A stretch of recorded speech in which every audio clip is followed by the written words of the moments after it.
I bought a junk car at an impound auction for $200. When I finally got around to cleaning out the trunk, I pried up the spare tire cover and found a hidden compartment welded underneath it. Inside was a sealed envelope. When I opened it, I saw one word: "Welcome to Kate's Fortune Stories." It's Kate again, and I'm so happy you're here with me. Before we begin, please subscribe to the channel and give this video a like. And tell me in the comments what city you're watching from. I always love seeing how far these stories travel. Don't forget to subscribe, because this story is only just beginning. People always ask me how I ended up bidding on a rusted-out Lincoln at a county impound lot with nothing but folding money in my coat pocket. The answer isn't glamorous. I was broke. I was tired of being broke, and I had learned the hard way that nobody was going to hand me anything. My name is Melissa Cross. I'm 31 years old, and 2 years ago I was living above my cousin's garage in Tulsa, Oklahoma, in a room that used to be a storage loft, sleeping on an air mattress that lost pressure by 3 a.m. every single night. I'd spent 7 years building a small auto detailing and restoration business with a man named Todd Renner, someone I trusted the way you trust a person you've worked beside for years. We started in his father's barn with 2 pressure washers and a dream of flipping classic cars for people who didn't have the time or the patience to do it themselves. By year 5, we had a real shop, a real client list, and a reputation around 3 counties for turning ugly cars into beautiful ones. Then Todd quietly filed paperwork dissolving our partnership while I was out of town helping my mother after a knee surgery, and by the time I got back, he had already moved our equipment, our best clients, and our supplier accounts to a new location under a new name. He left me a voicemail instead of a conversation. He left me a shop lease with 6 months still on it and no income to cover it. I didn't have the money to fight him in court, so I let it go, the way you let go of things you can't afford to hold on to anymore. My mother wanted me to move back to her place in Muskogee.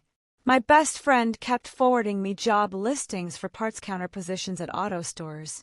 I told them both I was fine. I was not fine. I was folding my last $20 into fourths and deciding between gas money and groceries more nights than I want to admit. The impound auction was something I found through a forum thread at 1 in the morning, the kind of internet rabbit hole you fall into when you can't sleep because you're doing math in your head that never comes out even. Counties and tow yards auction off vehicles that sit unclaimed long enough, and while most of what shows up is scrap value junk, every once in a while there's something with real bones underneath the surface rust, something other bidders walk past because it looks like more trouble than it's worth. The car at Lot 14 of the Rogers County Impound Facility had every reason for other bidders to walk past it. A 2003 Lincoln Town car, dark green under a decade of grime, towed off a rural property outside a town called Claremore after the registered owner, a man named Walter Doss, had died in 2018 without a will and without any relatives the county could locate. It had been sitting in that impound lot for almost 2 years, gathering fees nobody was ever going to pay, until the county finally put it up for sale to clear the lot. The opening bid was $200. On the morning of the auction, in a gravel lot with maybe 9 other people standing around drinking gas station coffee, I was the only one who raised a hand. I drove out to the impound yard that same afternoon to look it over properly before I signed anything. It was late September, and the pin oaks along the fence line were just starting to turn that first dull bronze, which was about the only pleasant thing I could say about the situation. The car itself was rough. The vinyl top had cracked and peeled back in long strips. One of the rear windows was cloudy with age and mineral buildup. Mice had clearly made a home somewhere in the upholstery at some point, because the back seat smelled like a barn. But I popped the hood anyway, and the engine bay, underneath the dust, looked untouched, unmolested, the way a car looks when someone actually cared for it once. The frame was solid, no rust through anywhere I could find. I sat behind the wheel with a flashlight for 20 minutes, running my hands over the dash, the way you can tell a lot about a person's whole life from the condition of the one thing they drove every day. By the time I climbed back out into the cool afternoon air, I had already decided I was going to fix it up myself, sell it once it was roadworthy, and use whatever I made to put a down payment on a real apartment. The first weeks were exactly what I expected them to be. Filthy, exhausting, and completely unglamorous. I steam cleaned the interior twice before the mouse smell finally gave up.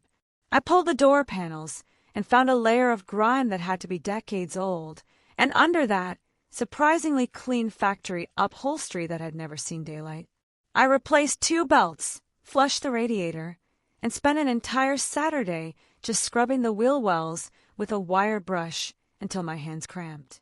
It was in the 3rd week, working my way through the trunk, that I first noticed something was off.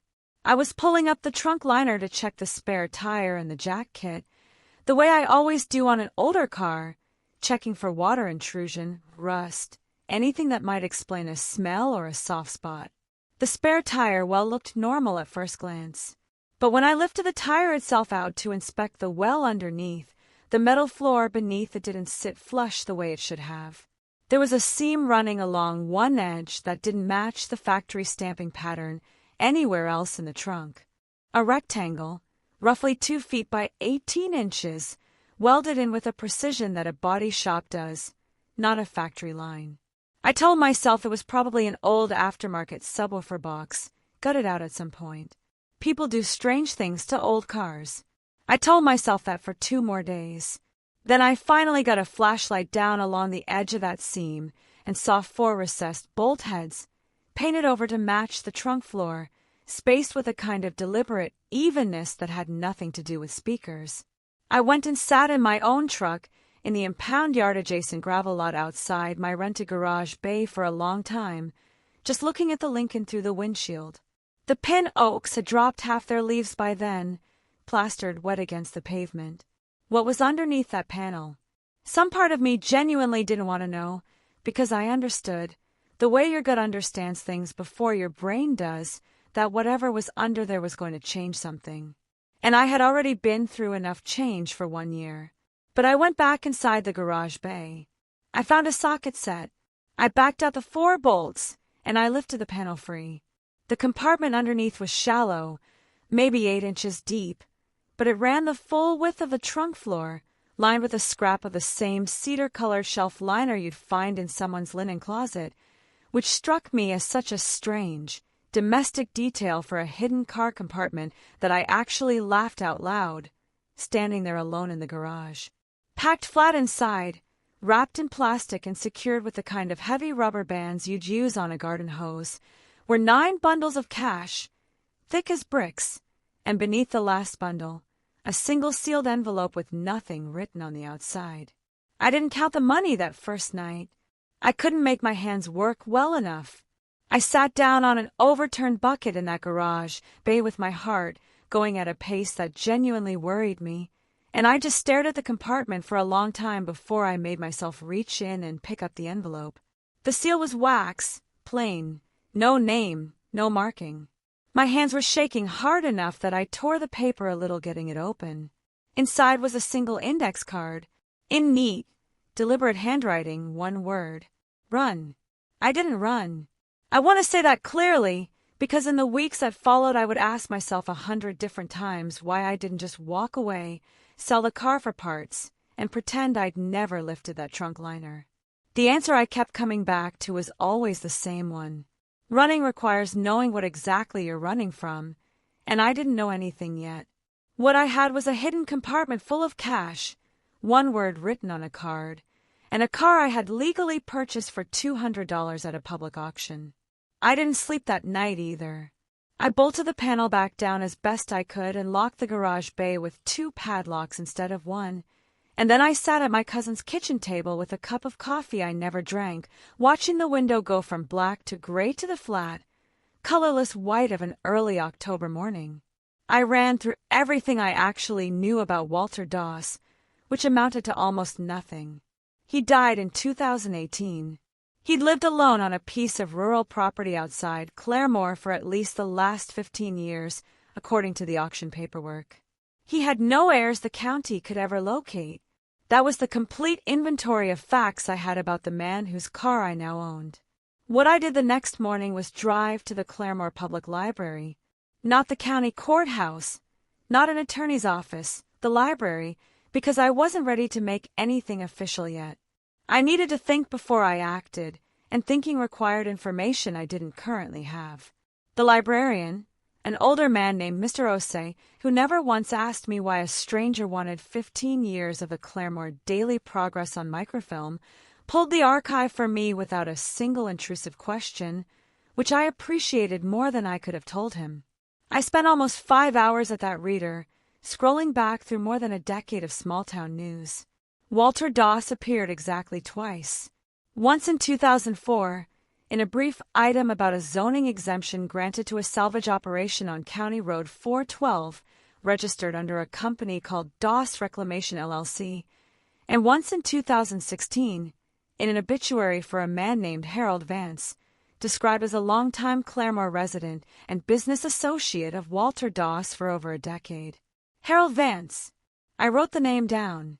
I also wrote down the name of the attorney listed on the 2004 zoning filing, a man named Dennis Cobb, of Cobb and Whitmire, based out of Salisaw. I drove home in the dark and sat in the driveway of my cousin's place for a while before going in. The garage bay felt different to me now when I finally walked past it, not menacing exactly, but watchful, like something that was holding a secret and couldn't quite disguise the fact that it was doing so. The next morning, I counted the money. It took most of the day.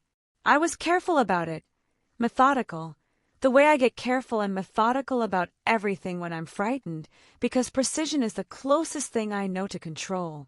I laid each bundle out on a folding table in the garage bay, sorted by denomination, and counted every stack twice. When I finished, the total came to $2,860,000. I sat with that number for a long time. Almost $3 million, hidden in the trunk of a car I had bought for $200 at a county impound auction, belonging to a dead man with no heirs, discovered by someone the county had no idea was sitting on any of it. Legally, I understood the situation was going to require very careful handling. The car was mine. What was hidden inside it was arguably also mine, but that argument depended entirely on where the money had come from, how it had gotten sealed into a welded steel compartment, and whether anyone with a legitimate claim to it was still alive to assert one. The card said run, which meant somebody had put that money there on purpose, which meant somebody had understood, at some point, that another person might eventually find it, which meant this money had a history. And in my experience, histories have people attached to them. I knew I needed a lawyer, and not the one named Dennis Cobb, since he had an obvious existing connection to Doss, and I wasn't going anywhere near anyone with a prior tie to the situation until I understood what exactly I was dealing with. I needed somebody outside the county entirely, somebody I could actually trust. I also knew I needed to be careful about what I said, to whom, and for how long, because the moment I told anyone, an attorney, a friend, my mother, this whole thing became real in a way that couldn't be undone. So I gave myself 3 days. 3 days to research, to think, and to build an actual plan before I made a single official move. The plan wasn't complicated. First, establish a clear, documented record of the discovery with dates and photographs, in a way that protected me and created an unambiguous timeline. Second, learn enough about where this money had come from to anticipate who might eventually come looking for it. Third, find an attorney who specialized in found property and estate complications outside of Rogers County before I said a word to anyone official in Claremore. What I had no way of knowing during those 3 quiet days was that someone was already watching that garage bay. I didn't know it yet. I would. The attorney I found was named Angela Voss. She practiced out of a small firm in Bartlesville, and her website described her specialty as estate disputes, salvage and title complications, and property law for non-standard situations. I liked that phrase. My situation was non-standard in ways I suspected would take a while to fully explain. I called her on a Thursday morning from my truck, parked 3 blocks from my cousin's place because I had started to feel, irrationally, like the garage was listening. I told her everything. The auction, the price, the hidden compartment, the money, the envelope, the single word. I talked for almost 20 minutes without stopping. When I finally finished, there was a pause on the line. "Are you safe right now?" she asked. That was not the question I expected. "I think so," I said. "Okay," she said. "Don't move the money. Don't tell anyone else. Come see me tomorrow." Angela Voss was a sharp, compact woman in her early 50s with a reputation, I'd learn later, for being the person other attorneys quietly referred cases to when those cases were too messy or too sensitive for anyone else to want to touch. She listened to the whole story again in her office, taking notes this time, and when I finished she leaned back and studied me with the particular look of someone doing rapid triage. "Here's what you need to understand," she said. "The legal status of that money is genuinely uncertain. Because you purchased the vehicle through a legitimate public auction, you have a strong argument for ownership of its contents. But if the money came from illegal activity, that complicates things significantly. The government can make a claim. So can any actual victims of whatever generated it. If it was simply saved and hidden legitimately, it's almost certainly yours, but you'll need to be able to demonstrate that, or at minimum demonstrate that no one with a valid claim can be identified. She advised me to file a formal report with the sheriff's office documenting the discovery immediately, not because the law strictly required it in this exact scenario, but because creating an official, time-stamped record was the single best protection I had. "If anyone ever claims you found this and hid it," she told me, "you want a paper trail showing you went to the authorities the moment you had an actual plan." I filed that report the same afternoon at the Rogers County Sheriff's Office. The deputy who took my statement was young and visibly unsure what to do with what I was telling him. He made one phone call, then another. Within the hour, I was sitting across from Sheriff Roy Benton, a heavy-set man in his late 50s with a measured, unhurried quality to the way he listened that I found oddly reassuring. He took the report seriously. He sent a deputy with me back to the garage bay. He photographed the compartment, logged the bundles, and pulled serial numbers on a sample of the bills.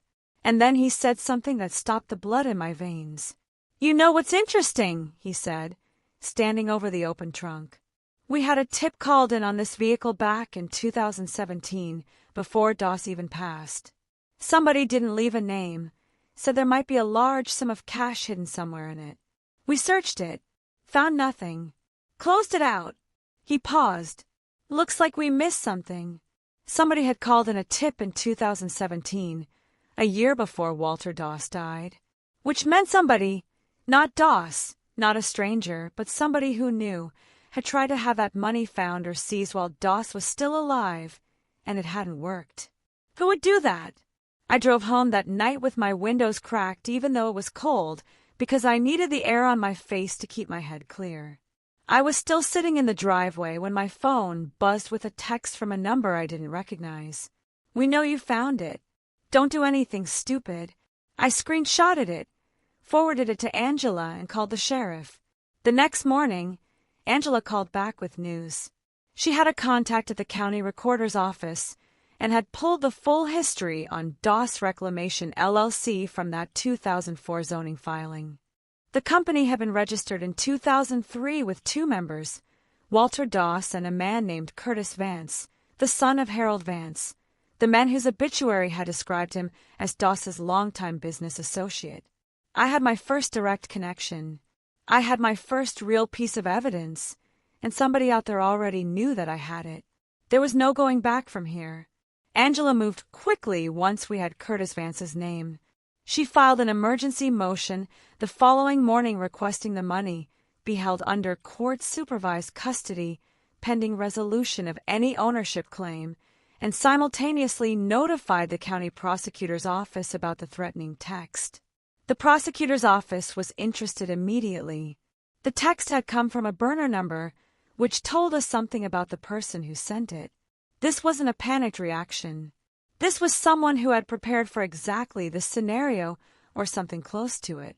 I spent those next several days at Angela's office or at a motel outside Bartlesville, not at my cousin's place. Angela had advised me to stay somewhere less connected to me until we had a better sense of who exactly we were dealing with, and I agreed without arguing. I wasn't reckless. I was scared, and I was precise. Curtis Vance turned out to be 44 years old, a commercial property developer based out of Salisaw. Angela's research turned up a civil judgment against him from 2016, a contractor dispute that had settled out of court, and a pattern of LLC registrations and quiet dissolutions that, to people who understand what they're looking at, suggested somebody very comfortable with obscured ownership structures. He also had a lawyer, Dennis Cobb, the same Dennis Cobb who had appeared on the 2004 zoning filing connected to Doss reclamation. The same Dennis Cobb I had instinctively decided not to contact in the first days after the discovery. My instincts, it turned out, had been right. Angela laid the working theory out for me one afternoon over coffee in her conference room. Our theory, and I want to be clear this is still a theory, is that Doss and Harold Vance ran some kind of cash-generating operation together for years, something under the reclamation business or alongside it. We don't know the specifics yet, but the level of concealment tells us it wasn't something they could just deposit at a bank.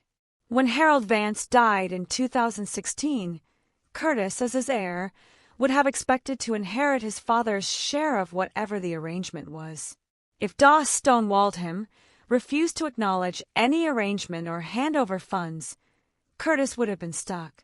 You can't sue somebody for money you can't legally explain.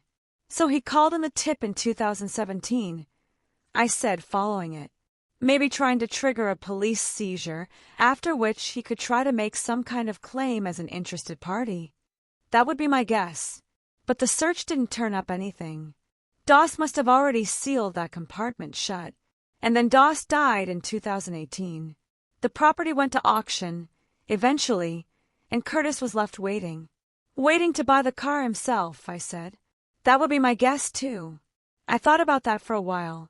A man who had waited years for a chance to get his hands on that money, watching a total stranger walk into an impound auction and win it for $200. That evening my phone rang from another unknown number. I answered because Angela had told me to document every single contact. The voice on the other end was smooth, deliberate, the voice of someone who chooses his words carefully. "Miss Cross," he said, "my name is Curtis Vance. I think we should talk." I said nothing. "That money belonged to my father's business partner," he went on. "There's an agreement, a private arrangement, that entitles my family to a portion. I'm not asking for anything that isn't mine. I'm asking you to be reasonable." "Call my attorney," I said and hung up. I forwarded the recording. I had started recording every call the moment the first text came in. Then I sat on the edge of the motel bed and let myself shake for exactly 5 minutes, because that was the deal I'd made with myself. 5 minutes of fear, and then back to work. Angela called within the hour. "He's going to escalate," she said. "He has no legitimate claim he can bring into a courtroom without exposing himself, which means he's going to try other methods. Be ready." She was right. 3 days later I drove out to the garage bay to grab more of my tools and found the side door standing open. Nothing appeared to be missing. The money had already been moved under court order, and there was nothing of obvious value left inside. But someone had gone through my things, my notes, the folder with the auction paperwork and title transfer. They were looking for something they needed to counter whatever claim I might have. I called the sheriff. I called Angela. I photographed everything. Then I drove to a diner off Highway 66 and ordered the biggest coffee they had, because I needed to think. What exactly did Curtis Vance need badly enough to risk breaking in for? What did he think I had? The answer came to me slowly, the way answers do when you're exhausted and frightened and sitting alone in a diner booth watching trucks go by on the highway. He needed to know whether I had found the agreement, the private arrangement he'd mentioned on the phone. If it existed, And if I'd found it somewhere connected to the car or Doss's old property, it cut both ways. It could support Curtis's claim, or it could expose exactly what the operation had actually been. I didn't have it, but now I knew to start looking. I took 3 days after that, exactly as I'd promised myself I would when things got hard. I stayed at the motel. I slept properly for the first time in weeks. I called my mother and didn't tell her anything specific, just let her talk to me about ordinary things, her garden, her physical therapy appointments. I watched old movies on my laptop and ate delivery pizza and let my body and my mind actually recover from the sustained adrenaline of the past month. When the 3 days were up, I went back to work. The quiet that followed was uncomfortable but useful. Curtis Vance went completely still. No more calls, no more texts, no further sign of anyone at the garage. Angela had warned me that this kind of stillness was often more deliberate than the noise had been, that a man like Curtis, advised by a lawyer like Dennis Cobb, would pull back and reassess rather than keep pushing when his first moves hadn't produced anything. They were watching. They were calculating. I used the time. I went back to the garage bay one Monday morning with fresh eyes and a new purpose. I wasn't just restoring a car anymore. I was searching, methodically, in every place a man careful enough to weld a hidden compartment into a trunk floor might also hide a piece of paper. I checked the door panels again, more thoroughly this time. I pulled the headliner. I went through the glove box lining and the seat foam. I spent an entire afternoon on the underside of the car, checking the frame rails and the space behind the gas tank shield. I finally found it on a Wednesday, taped inside the housing of the factory owner's manual pouch, which had been tucked into a cardboard box of spare Lincoln parts I'd picked up along with the car itself, parts the county had apparently thrown in with the sale without inspecting too closely. The document was 3 pages, handwritten, dated 2003, and signed at the bottom by both Walter Doss and Harold Vance. It was a partnership agreement, and it was specific. The two men had operated what they called a cash intake service, a phrase that, in the context of everything else, was clearly a euphemism for money laundering. Businesses around the region had apparently paid them to absorb cash generated from unreported transactions and reintroduce it into the legitimate economy through a rotation of shell entities, of which Doss Reclamation LLC was one. The agreement laid out a split, 60% to Doss, 40% to Vance, and included a clause stating that upon either party's death, the arrangement would dissolve, with any remaining assets reverting to the surviving partner, not to heirs. That clause was the whole thing. Curtis Vance had no legal claim under this agreement. His father's share had reverted fully to Doss when Harold Vance died in 2016. And with Doss's own death in 2018, the arrangement had no surviving party left at all. The money, whatever its actual legal status turned out to be, had simply gone with the car. I sat on the floor of that garage bay for a long time after reading it, dust drifting slowly through a shaft of light from the one high window. A truck passed on the road outside. Was I relieved? Yes. Was I also aware that I was now holding a document that described, in careful handwriting, years of a criminal conspiracy? Also yes. I photographed every page. I called Angela. She was quiet for a moment after I told her what I'd found, and then she said, "Melissa, this is significant. This changes the legal picture substantially. But it also means the prosecutor's office is going to be very interested in this document, and how they respond to it is going to affect your claim to that money, too." I'd already been thinking about that all afternoon.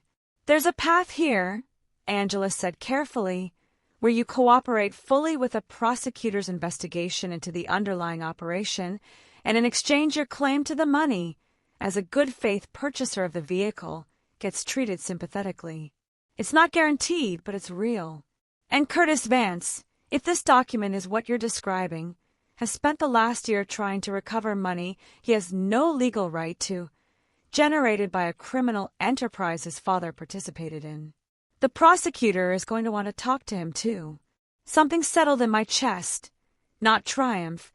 It was too early and too uncertain for that, but the specific, grounded calm that comes when you finally stop just reacting to a situation and started shaping it. 2 days later, I sat down with a woman named Renee Falk, an assistant district attorney for the county. She was thorough and efficient and asked excellent questions. I gave her the partnership agreement, the photographs, the recording of Curtis Vance's call, the documentation of the break-in, and the threatening text. She thanked me and said she'd be in touch. Walking out of the county building into thin November sunlight, I called an old friend from cosmetology school, a woman named Priya, who was one of the few people I'd told even partial truths to during those weeks. She'd been checking in the careful way of someone who senses a situation is serious but doesn't want to press. I need to have dinner with an actual human being who knows my face. I told her. When? She asked. Tonight. She drove down from Tulsa, and we sat in a booth at a barbecue place for almost 3 hours while I told her everything. Not because I needed advice, I had Angela for that, but because I needed somebody who cared about me as a person, not as a client, to know I was still upright. You're the most terrifyingly stubborn person I've ever met, she said. I'm not terrifyingly stubborn, I told her.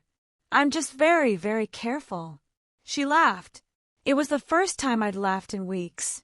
It felt like coming up for air. They came to the garage on a Saturday morning. I was there. I'd started working on the Lincoln's bodywork again once Angela confirmed the court hold was solid and the money had been formally transferred into escrow. Life, in its stubborn, mundane way, had started reasserting itself alongside everything else. I was still sanding down rust spots and researching upholstery suppliers and making decisions about paint color. The work was the one thing that reliably organized my thinking. The knock came at 9:30. Through the garage's side window, I saw 2 people standing in the gravel lot.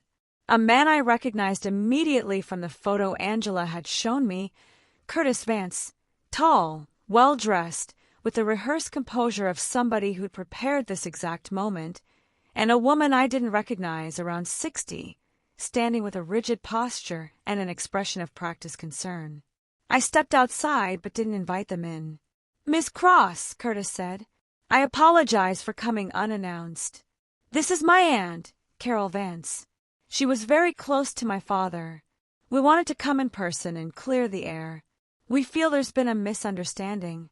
The woman gave me a look of rehearsed sorrow. My brother would be heartbroken to know this became so adversarial, she said. He and Walter were partners for years. Friends. I said nothing. I'd learned by then that silence, in conversations like this one, was more powerful than anything I could say back. The truth is, Curtis continued, his voice modulated into something just short of reasonable, my father put a great deal into that arrangement. Years of work.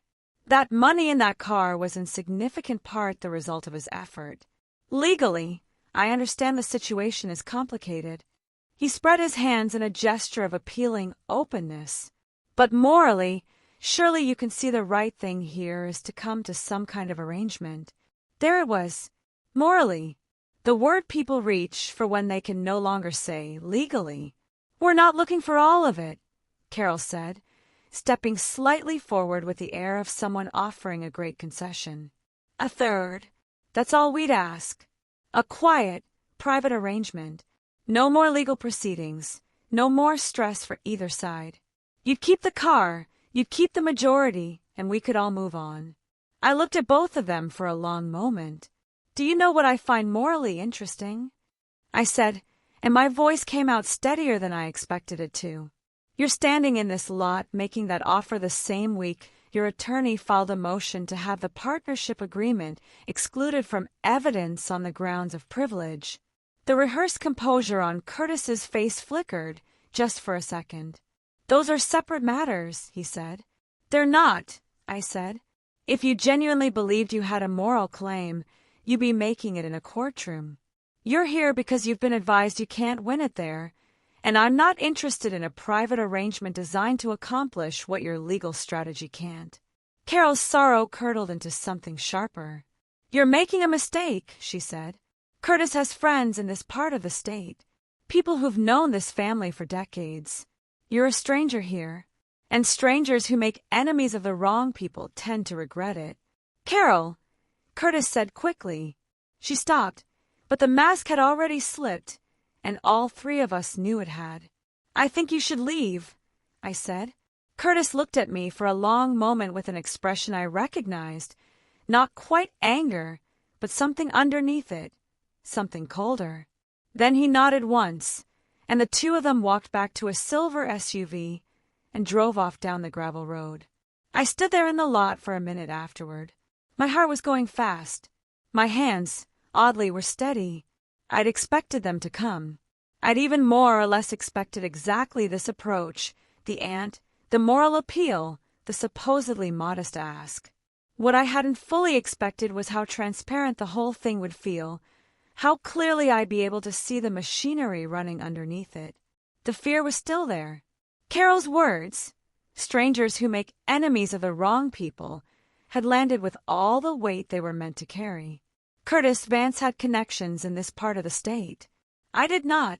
But fear, I'd learned over the past months, was not the opposite of resolve. It was closer to fuel if you knew how to use it. I called Angela and told her everything they'd said, especially Carol's last line.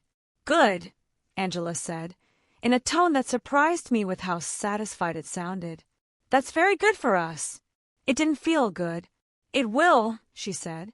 "An implicit threat on your doorstep, in the context of everything else we've documented, is exactly the kind of behavior that tells a prosecutor this isn't a sympathetic family that's been unable to vindicate a real claim through proper channels. It's a family that's been applying pressure to someone who got in the way of what they wanted." I poured myself coffee and stood at the little window in the garage bay, looking out at the gravel lot. The pin oaks along the fence were bare now, black branches against a gray sky. The Lincoln, half-primed, sat under a drop cloth in the corner. It was starting to look like something again. "How much longer?" I asked. "Weeks, not months," Angela said. "We're close." The hearing was scheduled for a Thursday in mid-December. By then, the prosecutor's investigation had been running for almost 7 weeks, and Angela had been told, in the careful language attorneys use when they want to communicate a great deal without officially committing to anything, that the investigation had been productive. What that meant in concrete terms, I'd learn in stages. Going in, I knew this much. ADA Renee Falk had filed a formal criminal referral against Curtis Vance for harassment and witness intimidation, based on the text, the phone call, and Carol Vance's statement outside the garage. Dennis Cobb's motion to exclude the partnership agreement had been denied, and a forensic accountant retained by the prosecutor's office had spent 5 weeks tracing the serial numbers pulled from a sample of the bundled bills, cross-referencing them against bank records obtained through subpoenas. Some of those bills traced back to entirely legitimate transactions. Some of them traced back to sources the forensic accountant's report described, in dry official language, as consistent with structured cash deposits associated with unreported illegal enterprise activity. In other words, some of the money was clean enough, and some of it was demonstrably not. I sat in the hearing room in a navy blazer I'd bought secondhand and pressed carefully the night before, and I was calm. Not the performed calm of somebody pretending. The actual grounded calm that comes from having done every single thing you could reasonably do, and being prepared for whatever came next. Curtis Vance sat across the aisle with Dennis Cobb.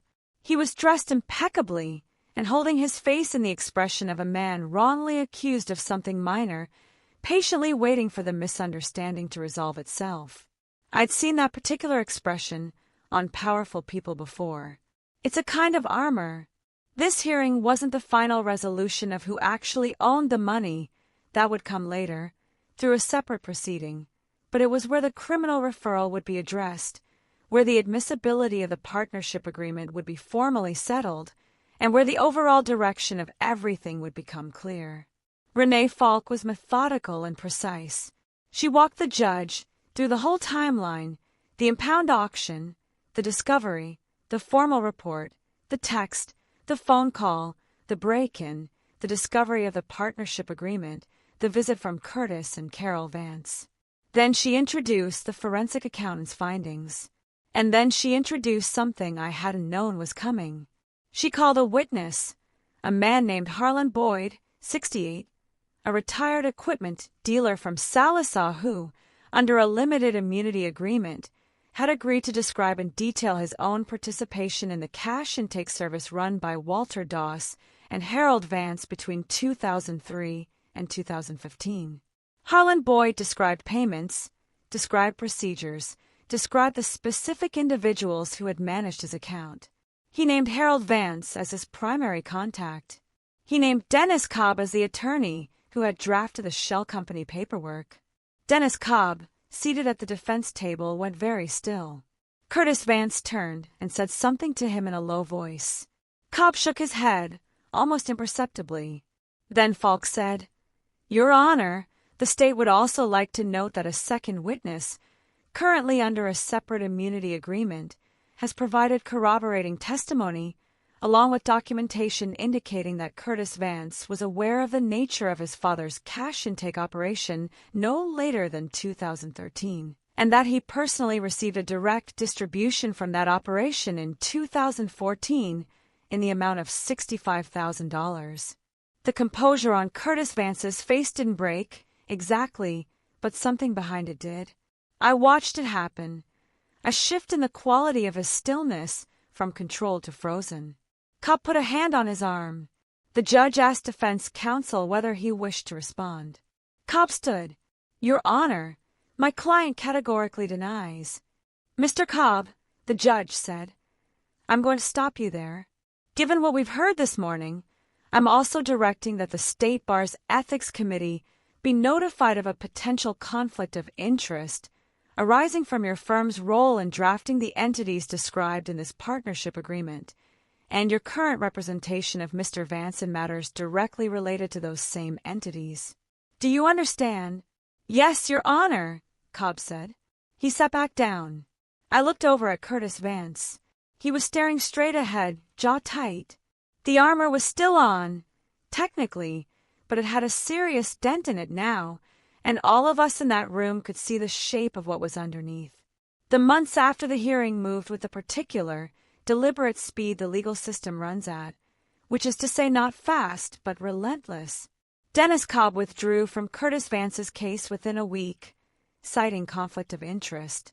2 weeks after that, the State Bar opened a formal investigation into Cobb and Whitmire.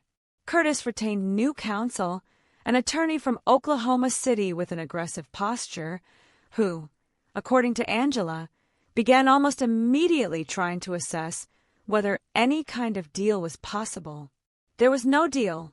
The criminal case against Curtis Vance moved forward on 2 counts: witness intimidation and criminal receipt of proceeds from an illegal enterprise, tied to that $65,000 distribution documented from 2014. Harlan Boyd's testimony held. The second immunity witness, whose identity was never disclosed to me, held as well. Curtis's new counsel argued he hadn't known the nature of his father's business. The paper trail showing the distribution, combined with Boyd's testimony that he'd personally met Curtis at 2 separate operational meetings, made that argument extremely hard to sustain. In March, Curtis Vance pleaded guilty to 1 count of criminal receipt of proceeds from an illegal enterprise. He received a fine of $175,000 and 20 months of supervised release. He didn't go to prison. That part was hard for me to sit with at first, the sense that the consequence didn't quite match what he'd put me through. But Angela reminded me that supervised release for a commercial developer wasn't nothing. It meant a public record. It meant real professional damage. It meant the loss of a carefully constructed reputation that had been his single most valuable asset. The civil proceeding on the money itself resolved in May. The determination was layered, and I needed Angela to walk me through it twice before it fully sank in. The portion of the money traced to demonstrably illegal sources, roughly $840,000, was subject to civil forfeiture and transferred to the state. The remaining $2,020,000, which the forensic accountant had been unable to connect to any traceable criminal proceeds, was determined to belong to me as the lawful purchaser of the vehicle and its contents, absent any valid competing claimant. Just over $2 million. I had to read that determination 3 separate times before it felt real. I called Angela from the parking lot outside her office and said something completely incoherent, and she laughed. "You earned it," she said. "Every bit of it." I sat in my truck for a while before I drove anywhere. It was May, and the trees around Angela's office had come in fully green, that particular saturated color early summer gets right before the heat sets in. I watched the light move through the leaves and thought about the last 8 months. The motel room, the diner off Highway 66, the garage bay with dust drifting through that one high window, the hearing room, Curtis Vance's frozen face. I thought about the envelope and the single word inside it. Run. Walter Doss, an old man who'd spent years quietly accumulating money through means he must have known would eventually catch up with him, had left a warning for whoever eventually found what he'd hidden. He hadn't been able to get himself out of the situation. It was too woven into who he'd become, what he'd built, the life he'd chosen. But he'd left one human instinct behind, right at the end. Don't let this trap you the way it trapped me. I hadn't run, but I hadn't let it trap me either. I called my mother from that parking lot. I told her I had something to tell her, that it was a lot, and that all of it was okay. Carol Vance was interviewed by investigators and declined to cooperate. She wasn't charged. What she'd said outside the garage was serious but not, on its own, prosecutable without additional evidence. But she'd said it in front of me, and I had written down her exact words the moment they got back in that SUV, and that note was part of the record. Whatever happened to Carol Vance's life after that was her own business. Curtis Vance's development portfolio, I later learned, had been heavily leveraged against ongoing projects that required clean credit and a clean public record to keep moving. The conviction and the fine started a cascade. 2 projects lost financing within 6 months. One partner pulled out of a pending deal entirely. By the end of the year, Vance Property Group had filed for dissolution. That wasn't anything I did. That was simply the natural arithmetic of what he'd chosen to do and gotten caught doing.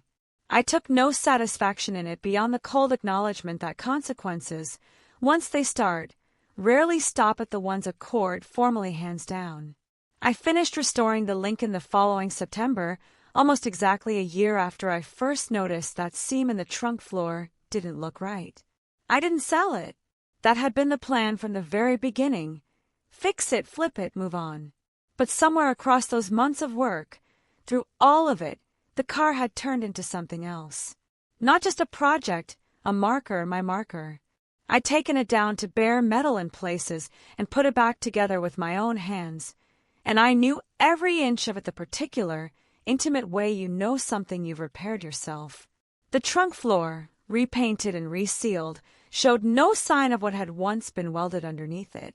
I kept the scrap of cedar-colored shelf liner from the compartment. Oddly enough, tucked it into a drawer at the new apartment I finally moved into, and every so often I'd come across it and just sit with it for a second before putting it away again. With the settlement money, I did several things. I set up a working fund for the business I was rebuilding, full-service restoration and detailing, operating under my own name. No partners, no dissolved LLC waiting to surprise me, and no one's signature on anything but mine. Within a year, I had 6 regular clients bringing in classic cars for full restoration work. Within 2 years, it was 14, plus a waiting list. The reputation I'd lost when Todd Renner walked off with our client list never came back exactly the way it had been. I built a different one instead. I paid off the balance on my mother's used car, something I'd wanted to do for years and never had the means to attempt. She cried when I told her. I cried too. Priya, who'd driven down to sit with me in a barbecue booth and tell me I was terrifyingly stubborn, became my very first paying client. Her restored '67 Mustang got written up in a regional car magazine. It was my first real press. I think about Todd sometimes, not with the searing anger I carried for the first year after he dissolved our partnership, but with a kind of neutral curiosity now. He kept the client list, kept the shop under a new name, and from what I can see from the outside, a website, an occasional local ad, it's going adequately. Not badly, not brilliantly. Adequately. I don't wish him harm. I also don't spend much energy wishing him well. He occupies a compartment in my memory that's sealed and labeled and stored up on a high shelf. Once in a while I remember it's there. Mostly I don't. Curtis Vance, by the following spring, had sold his house and left the county entirely. I don't know where he ended up. The dissolution of his company is a matter of public record. His name still comes up occasionally in connection with the broader state investigation into the wider operation, but from what Angela's told me, he was always a secondary figure at best, a man who inherited a connection to something criminal without ever fully wanting to understand what he was connected to. That doesn't excuse what he did to me, but it gives him a shape I can actually make sense of now. Dennis Cobb's law license was suspended for a full year pending a review of his firm's role in the shell company structures. Whether he ever practices again, I don't know. Angela sent me a card when the final civil determination came through. It just said, "Well done." I still have it. The Lincoln, that September, sat gleaming under the shop lights the same deep green it had probably worn the day it left the factory, except now the vinyl top was replaced, the chrome was polished, and there wasn't a single mouse smell left anywhere inside it. I sat in the driver's seat one evening after everyone else had gone home, engine idling, just listening to it run smooth for the first time in probably 15 years, and I thought about what it actually means to start over. Not the romantic version, the clean slate story where you simply leave the bad thing behind and arrive somewhere fresh and unmarked. The real version, which is accumulated, which carries the weight of everything that came before it, and is better, somehow, for having been shaped by that weight instead of erased by it. I bought a car for $200. I found almost $3 million welded into the trunk. I was threatened and broken into and lied to and pressured by people with more money and more connections than I had. And I'm still here. I sat in that Lincoln until the shop got cold, and then I shut it down and went home. Walter Doss left one word: run. I think he meant more by it than what he actually wrote. I think he meant, don't let greed trap you the way it trapped me. I didn't run, but I also didn't let fear make my decisions for me. I documented everything. I trusted the right people, and I took it one step at a time. That's the whole lesson, honestly. Not bravery. Just stubborn, methodical refusal to be pushed around. So tell me, what would you have done? $200, a hidden compartment, a card with one word on it, a man on your doorstep making a moral argument for a third of your money. Run, hide it, fight? Tell me in the comments. I read every single one. And if this story stayed with you, subscribe, because there's always another one waiting. Thank you for watching. This has been Kate's Fortune Stories, and I'll see you in the next one. If you made it this far, you already know these stories aren't really about the money. They're about the moment somebody decides not to fold under pressure.